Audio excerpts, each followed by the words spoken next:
中学生の時に何度も部活を辞めたいと思ったことがありました。でも日本って辞めるということが簡単にできないんですよね。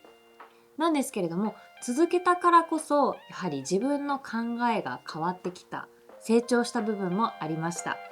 今日はそれについてお話ししていきます。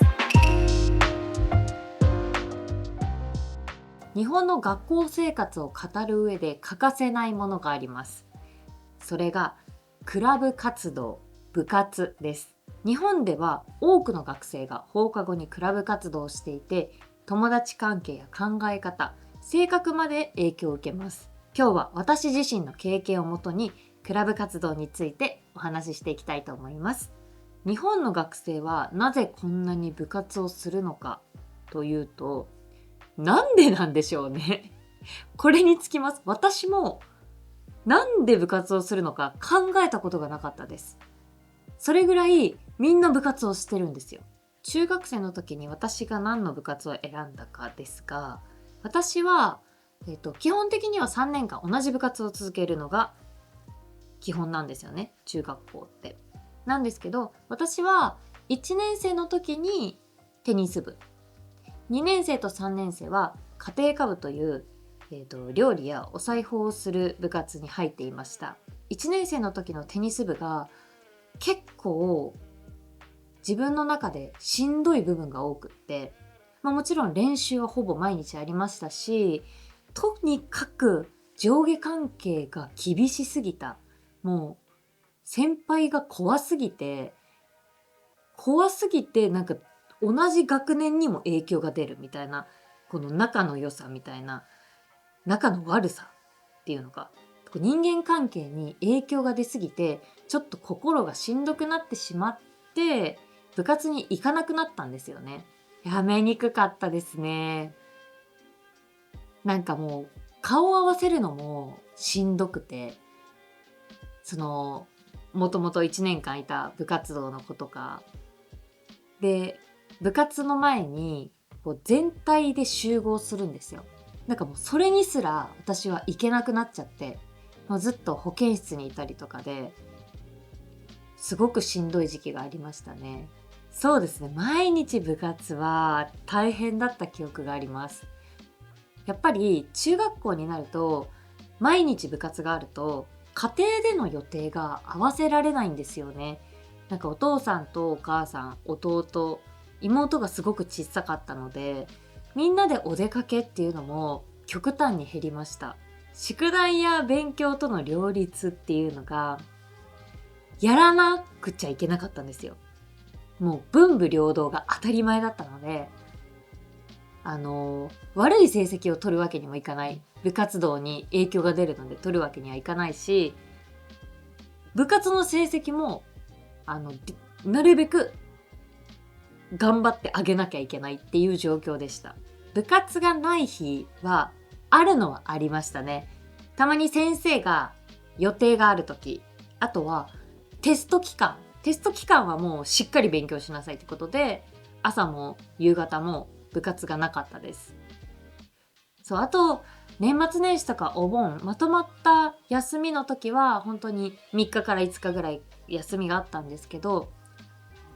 本当に頑張ってる人たちはその休みの間でも家で何かしらトレーニングをしたりしてましたね。ちなみに忘れる前にお伝えしておくのですが、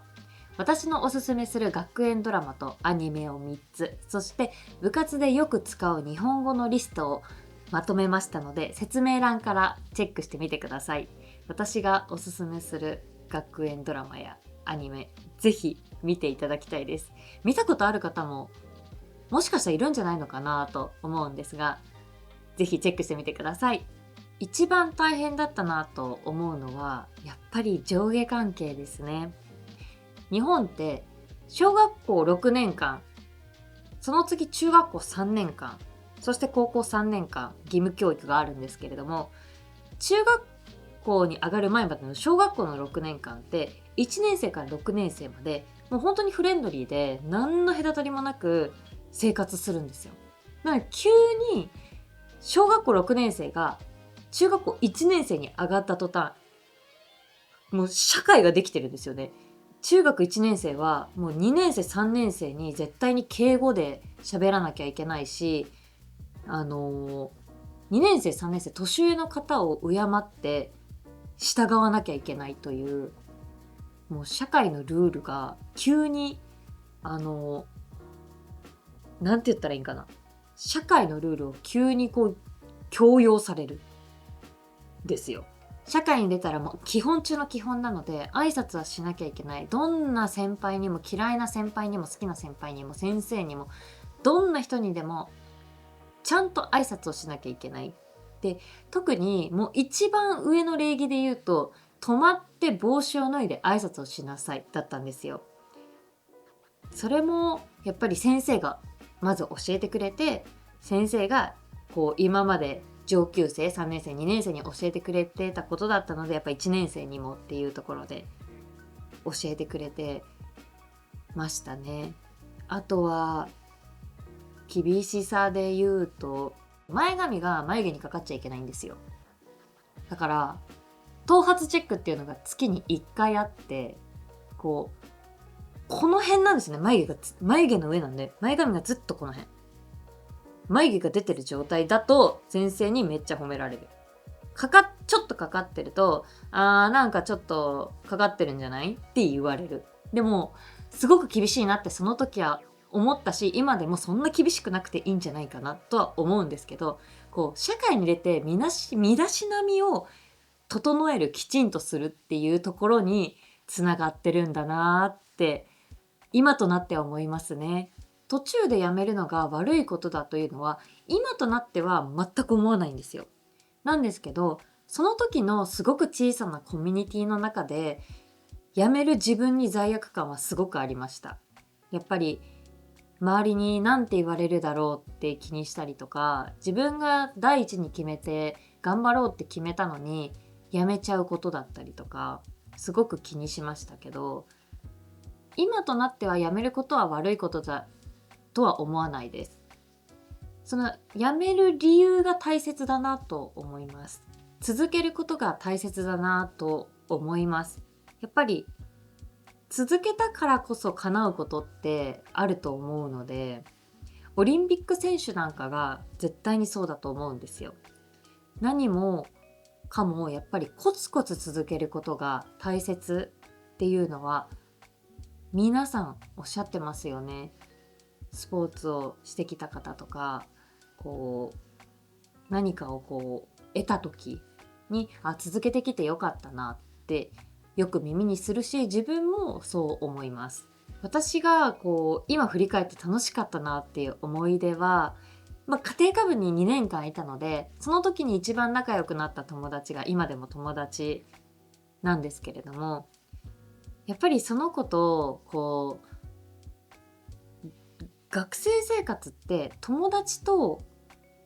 普通の会話をする時間って意外と少ないんですよ。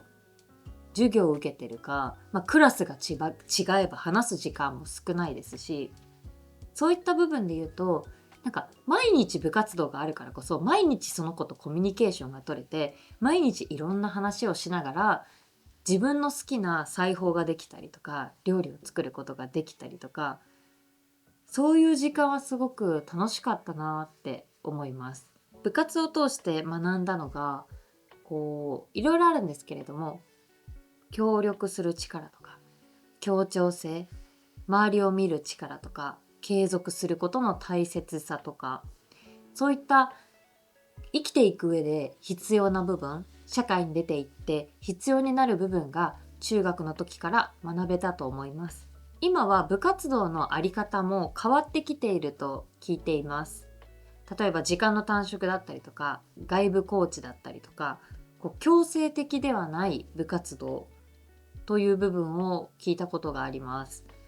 やっぱり子どもたちに無理のない範囲で部活動をさせるっていうのが一番大切なんじゃないかなと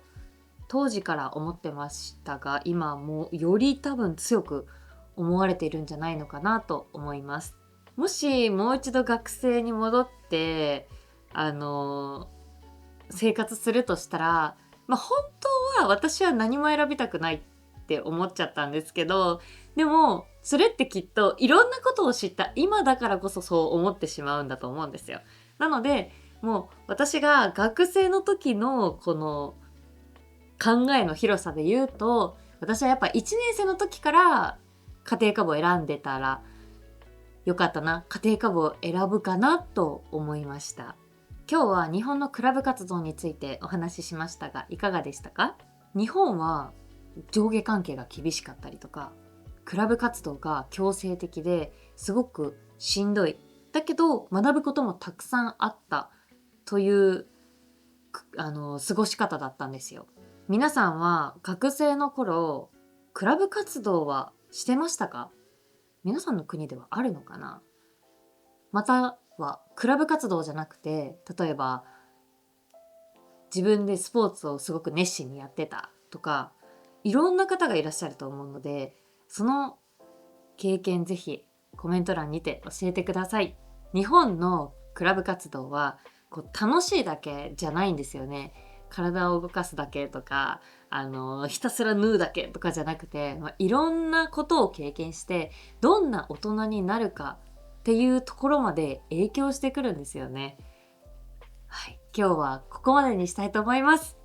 また来週お会いしましょう。バイバイ。いや、部活のこと話してて体動かしたくなってきましたね。よし。散歩ですね、やっぱり最近は。